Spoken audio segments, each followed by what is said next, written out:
guys, welcome to the 6th episode of A Conversation. Today, our guest is Saige, who is one of my good friends and also a graduating student from Pacific Academy this year. Last week, she shared with us her experiences of discovering that she had aplastic anemia, which is a rare and life-threatening disease. Today, she will continue to share her story as she underwent immunosuppressive therapy. And I hope that through this episode, we will be able to understand that often there are people who are going through things that we have no idea about, that we wouldn't be able to tell from just looking at them from the outside. And so to approach life with more empathy and open hearts and open minds. So I hope you enjoy this week's episode. I just can't really explain it that well, but yeah, they had a reboot to your system. A reboot to my system, exactly. So it was pretty scary at the beginning because the way that immunosuppressive therapy works with anti-thymocyte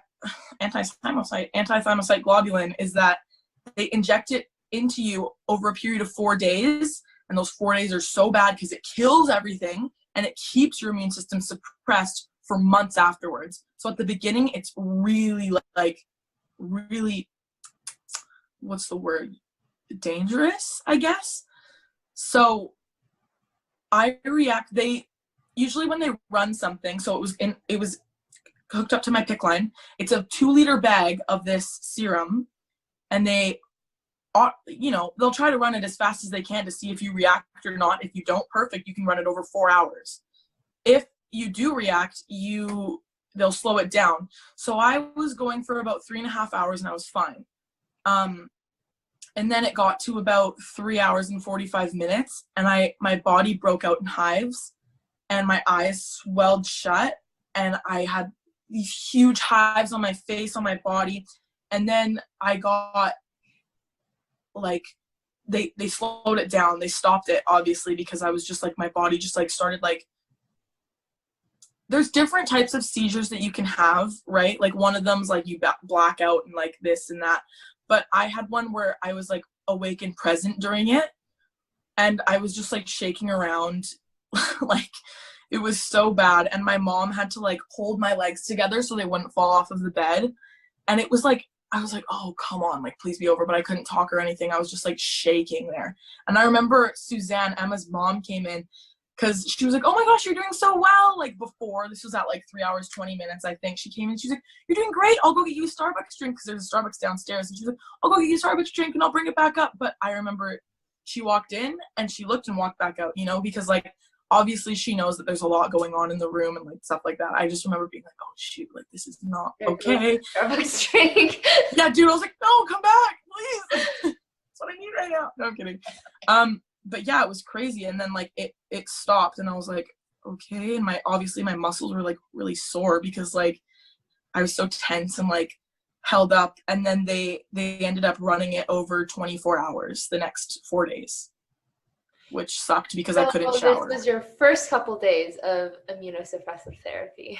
This was my first. Yeah. Well, yeah. First experience with anti-thymocyte globulin, baby. Do you think at this point you felt your disease was more serious? Or do you think it hit you a while back? Because remember you said at the beginning of your diagnosis, you were kind of oh. Yeah, I don't really know. I don't think, because everything happened so quickly. This was a week after I had officially been diagnosed. Oh, yeah. Because they're okay, we need to get on the horse. So it never really had time to sink in. And I think there was definitely a few times where I was oh shoot, am I gonna make it through? I have to watch my words because when I'm talking to my nurses, I'm am I gonna die? Can we talk about it? But I don't know. I don't want to freak anyone out. But when was the first time you thought, am I gonna die? It was the day that they gave us the diagnosis. And no, actually. I was gonna say it was when they sat us down, whatever. It was actually the night before I was getting my bone marrow biopsy. I'd never been put under anesthesia. I've never had a surgery before in my life at this point. And both my parents were in my room because the rooms at Children's are really nice, especially for inpatient if you're staying there for a while, which is where I was.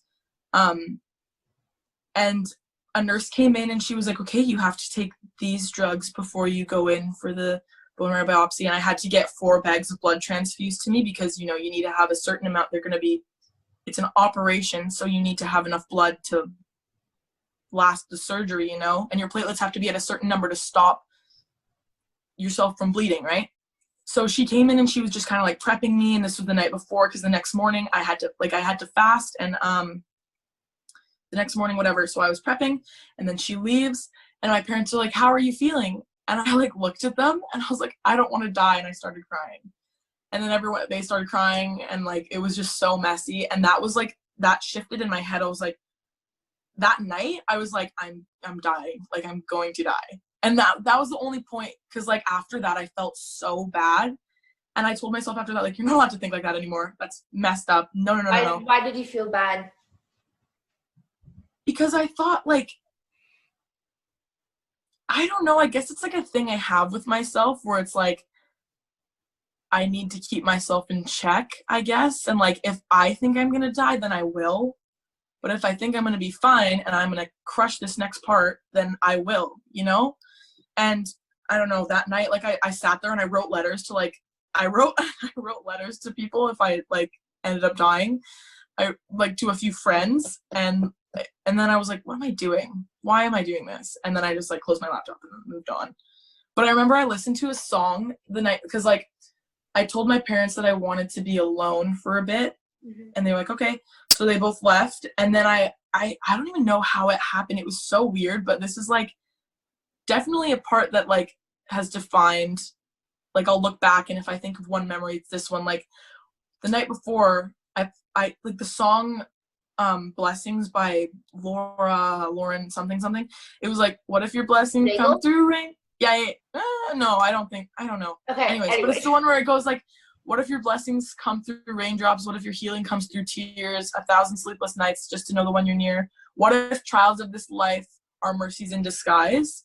And then that made me start, like, I have chills from it now, bro. My arms have chills. Anyways, I like listened, I like thought about that, and I was like, oh my gosh. And then like my parents came back in, obviously, and we're like, okay, good night. And everyone went to sleep, and I put my earbuds in and I listened to that song, and I was just like crying. And I was like, you know what? I'm gonna be fine. And that was like one of those moments I think God was like, hey, we had that one moment where you're gonna freak out, but now you're okay. And I was like, okay. And then the next morning, procedure happened, everything was fine. So yeah. So that was still near the beginning of your treatment. That was before you started immunosuppressive. Yeah. So you described the first couple days of your immunosuppressive therapy where Bro.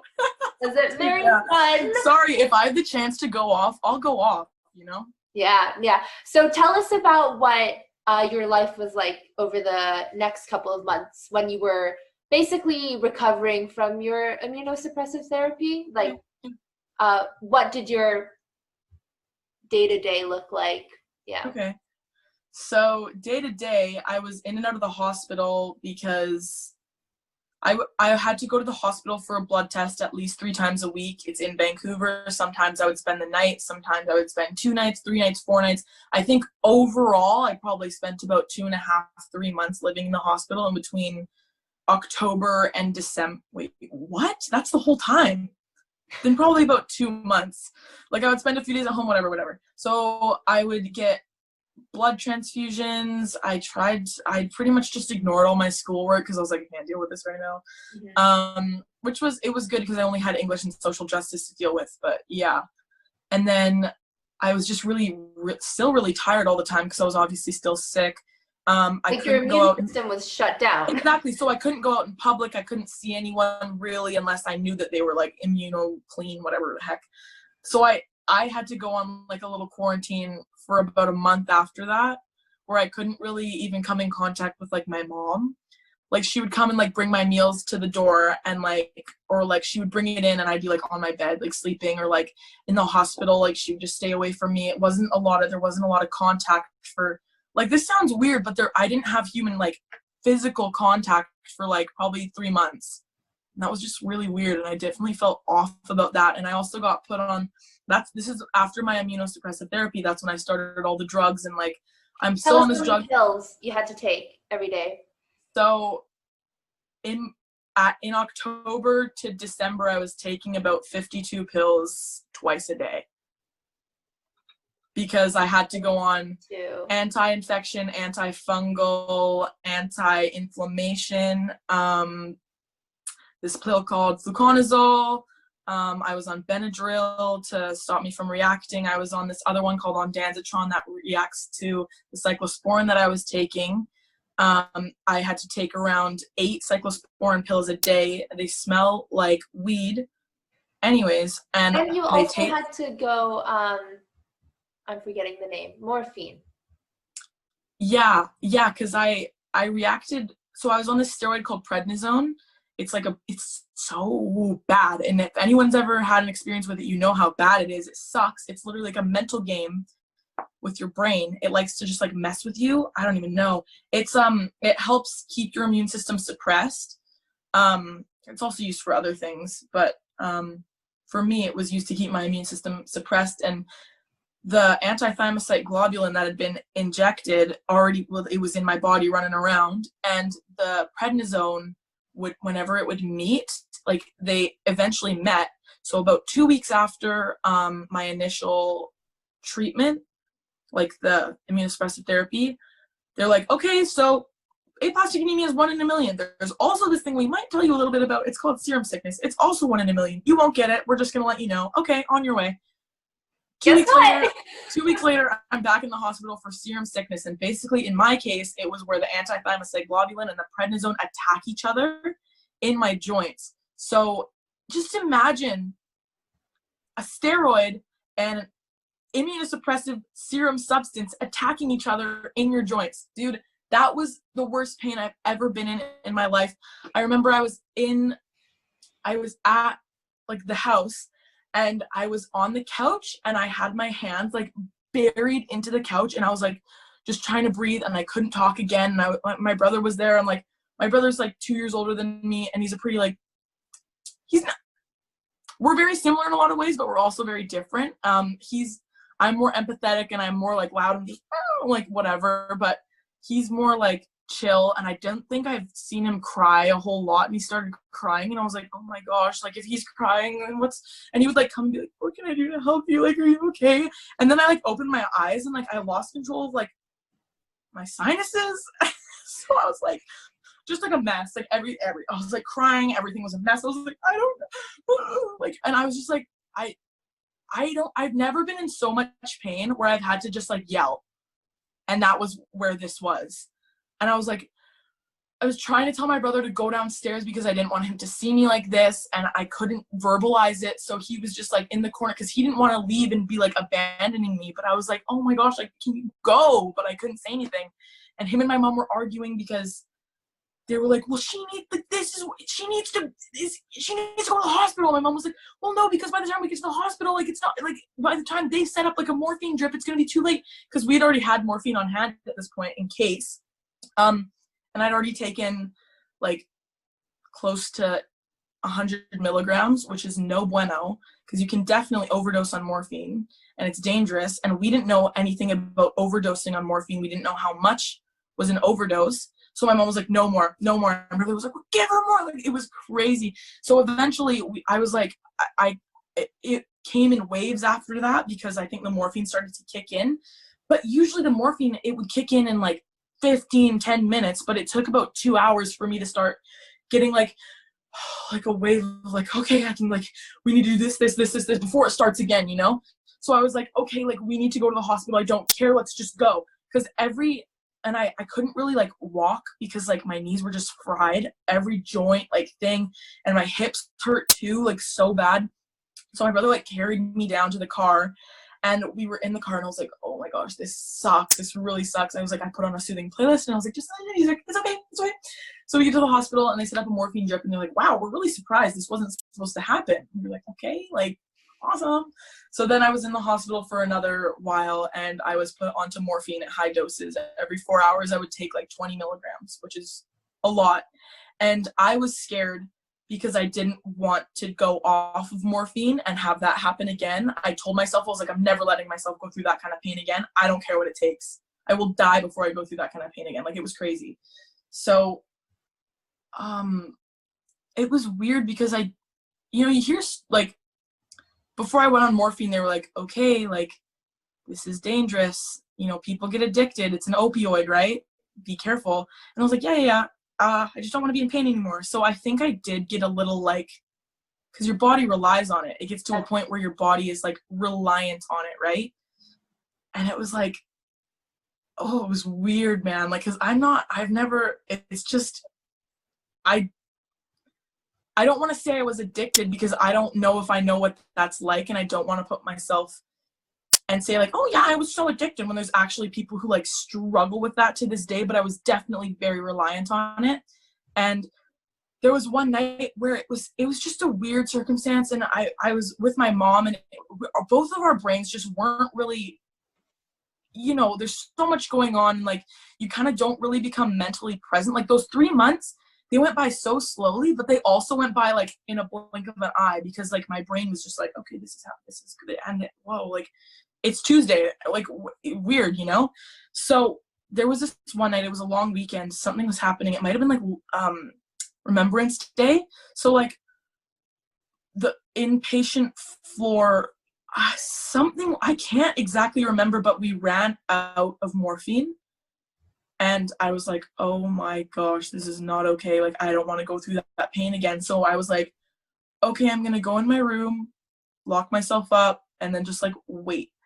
And then like withdrawal started happening, and that was so bad. Like, it was so, I was like, chills, hallucinating, throwing up, like freaking out, like, just anything in the book. It was just, everything was happening. And that was probably going on for like,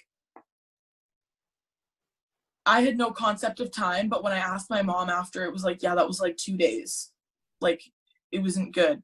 And so my mom was like calling the hospital, and she was like, I don't know, what do we do? Like, because she's already kind of come off, but like, this is happening, whatever. And they were like, well, she needs to go back on, because her body will stop working, because she's become reliant on it. You need to wean yourself off, right? Like, when people are addicted to a substance, it's like, well, you can't just cut cold turkey. Yeah. That's not how it works with drugs. You need to go. So I had ended up having to go back on, and then slowly coming back down. So before I had that initial withdrawal, I was probably on morphine for about a month and a half, which is so dangerous. And then I went back on again for probably 3 weeks, and I started coming down and down and down. And then at the end, it was like probably like 18 hours of withdrawal, dimmed down from the first one. Like, I just felt nauseous, and like I had chills and stuff like that, but it was still just messy. Wow. That's crazy. Tell me about it, sister. Over these 3 months that were characterized by morphine withdrawals, fatigue, and then your serum sickness bouts that lasted for sometimes hours to days. The serum sickness lasted 2 weeks. Oh, 2 weeks. What was going on in your head? Like, where were you mentally? I think because I was on so many other drugs too, it was more of like, it wasn't like, oh man, like this and that. It was like, okay, this next minute. People are like, oh, it's day to day. I'm like, it's minute to minute at this point for me, B. Back up, So I would like, a big distraction was like, some of like friends would come visit me in the hospital. That was so great because, if they were like healthy, right? It was a great distraction because I would be like, oh, okay, like I'll have a conversation or whatever, because it'd be great. Or I would like go on my phone. I remember this one night I watched like literally all the Bon Appetit. Like, have you ever seen those? I watched like all the Bon Appetit videos in like 2 days, and I was like, awesome. Okay, good distraction. Like, it was just kind of finding different things to keep me occupied. Yeah, it was just super weird. Also, like, it was the mix of drugs that I was on, obviously they all like are trying to help me, but they react with each other too. And with prednisone, you get this like the moon face, right? But it's also water retention. So in about like 1 or 1.5 months, I gained like 30 pounds, which is so crazy. And then the next 2 months I lost that weight, but having your body go through just another thing where it's like gain, lose, blah, like, you know, it's a big freak out. Like every single system in my body was just like, oh, we don't know. Like it was so weird.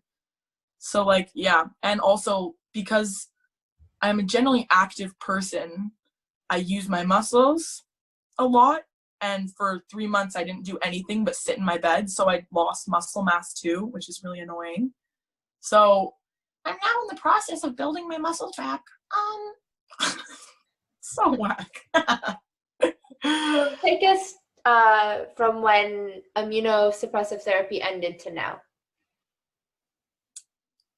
So obviously there was like, until like mid-December, it was kind of like the same thing every day. Like, am I going to go to the hospital today? Like, is this going to happen? Because like, if you bleed at all, you have to go to the hospital. I would cut myself. It's like, okay, we have to, what? Sorry? Platelets, like your... Exactly. And it's also, you know, like with aplastic anemia, it's not uncommon for blood to come out of like your nose or your eyes or your ears or, you know, other places, right? So if anything like that ever happened, it was like straight to the hospital, this, that, the other. So I remember one shower, I was like taking it easy because I don't want to fall, and I had my arm wrapped because I had a PICC line, right? So I had to wrap it, couldn't get wet, whatever. Showering was such a process. And then I just kind of like, I was washing my hair and I opened my eyes and I looked down and I was like, what the heck?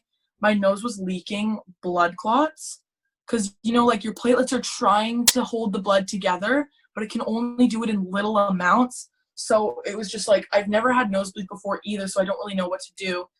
So it was just like raining down and I was like, oh my gosh. And like the shower was just like full of blood and I was like, oh shoot, like this is not good. And I was like, I don't want to freak my mom out. It was probably like, because like my sleeping schedule has never been perfect, as we all know. But this was probably at like 3 a.m. So my mom was already asleep and I was like, okay. So I was like, okay, plug my nose. I talked to my doctor after and she was like, whenever you get a nosebleed, plug your nose where the bone, like the cartilage stops and hold it tight for 5 minutes. And if you open it back up and it stops bleeding, then it's okay. So I did that. I got out of the shower and I was just like sitting on the top of the toilet, like, okay, it's okay, you're okay. And I counted to like 120 twice and then 60 once. I don't know why like that, but anyway. I opened it back up and then it just kept flowing. I was like, might have uttered a profanity there, but anyways. And then I like knock on my mom's door. I'm like, Mom, my nose is bleeding. And she's like, oh. And then it was like, it literally like a 2-minute in the car on the way, you know, like stuff like that. So that was just stuff like that would happen up until like mid-December. And then like, it was kind of just, because my immune system was building itself back up gradually, like really slowly. But then I could kind of, I think I went to school for 2 days at the, like before winter break. And I was like, oh my gosh, look at me, ha, like woohoo. And then in January, I would go in the afternoons. Because then I got my N on January 23rd, which I was so happy about. Oh my gosh, I failed it on my birthday, which is the worst. And then I obviously couldn't get it because when you're on morphine, you can't really drive. And also when you're just really tired, you know, it's not the best idea. Anyway, so I got my N and I would come for like C block and lunch. And I also like, I was still at the point where I had to go and get a blood test 3 times a week, Mondays, Wednesdays, Fridays in the mornings. And if my blood level was low, I had to get transfusions, right? So it was like, you know, if I had to get a transfusion, I would go into like 12 o'clock. And then by the time I drive home, it's not worth going to school, you know? Yeah. Because I'd be there for like, what, half an hour? Oh, no thanks. And then I got my PICC line taken out, which was, ew.